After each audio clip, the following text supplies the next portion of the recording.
Everyone in Canada has a number in their head, the salary that will finally make things feel okay. Most people reach that number and it does not feel the way they expected. That gap between what you earn and what you feel is not a mindset problem, it is a math problem. This video walks through every major income bracket, what the real numbers look like after tax, and what to actually do at each level to build wealth. $50,000 a year. After tax in Ontario, that is about $3,500 a month.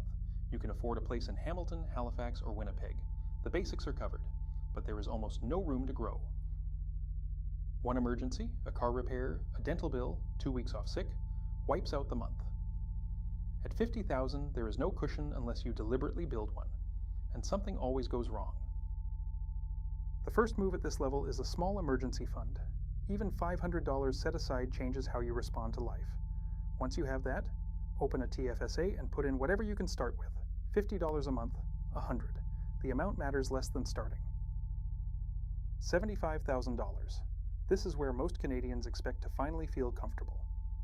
In 2015, they would have been right. In 2026 in Toronto, Vancouver, or Calgary, $75,000 means your rent or mortgage takes roughly half your paycheck. Groceries cost $1,200 a month for a family. You feel behind because you are behind. This is the middle class squeeze. Canadian wages grew about 30% over the last decade. Housing in major cities grew 80 to 100%. The math stopped working and most people blamed themselves. At this income level, start automating. Set up a transfer to your TFSA on every payday, whatever you can consistently afford, whether that is $100 or $300. The habit matters more than the amount. Before the money hits your checking account, it is already invested. You also start to benefit from RRSP contributions at this level. Put $10,000 into your RRSP and the CRA sends you back roughly $2,900 as a tax refund in the spring. That is free money for doing what you should be doing anyway. Put that refund straight back into your investments. $100,000, the psychological milestone. After tax in Ontario, about $6,200 a month, the math starts to breathe. You can cover rent and still save. You stop lying awake about money most nights.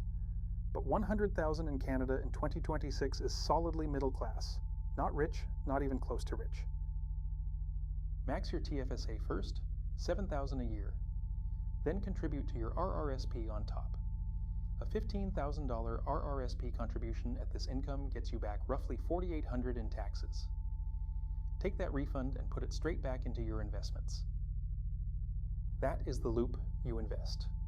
The government refunds part of your taxes, you reinvest the refund, you are not spending more money, you are using the Canadian tax system to accelerate what you are already doing. $150,000 a year. Take home around $9,800 a month in Ontario.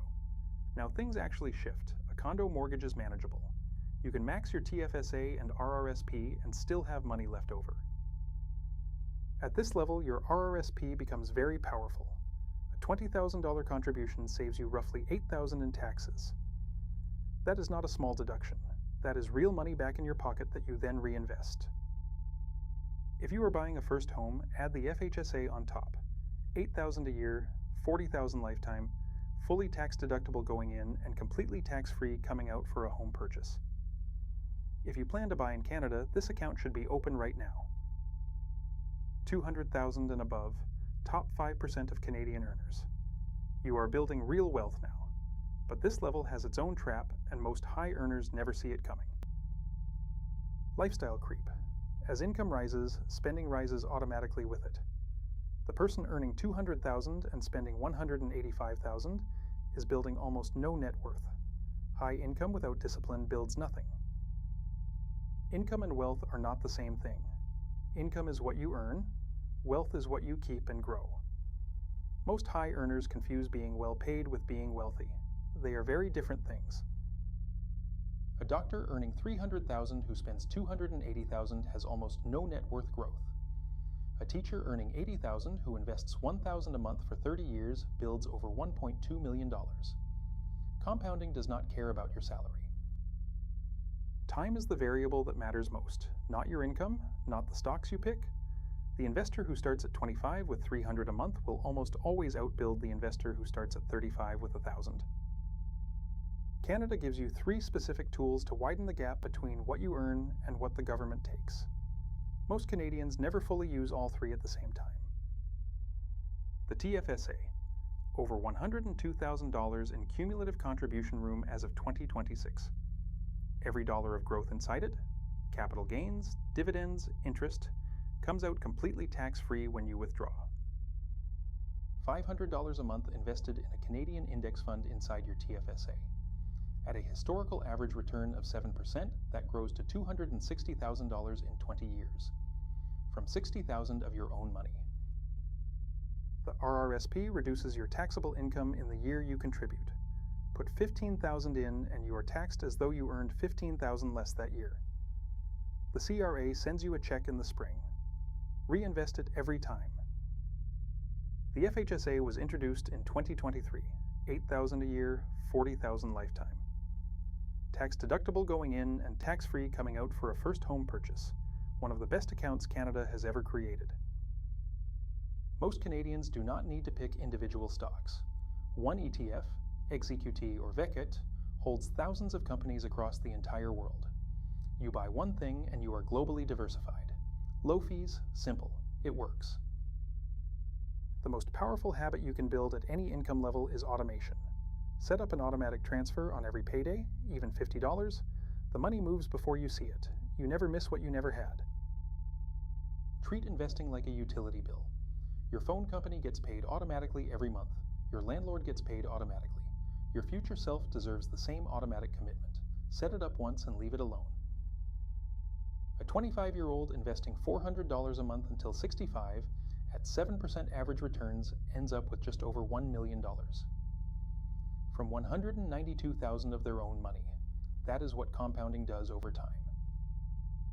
The same person starting at 35, same $400 a month, same return, ends up with $486,000. That 10-year delay cost them over $500,000. That is what waiting actually costs. Whatever bracket you are in right now, the goal is the same. Understand what your income can actually build. Close the gap between what you earn and what you keep. Quick action plan. Under $75,000.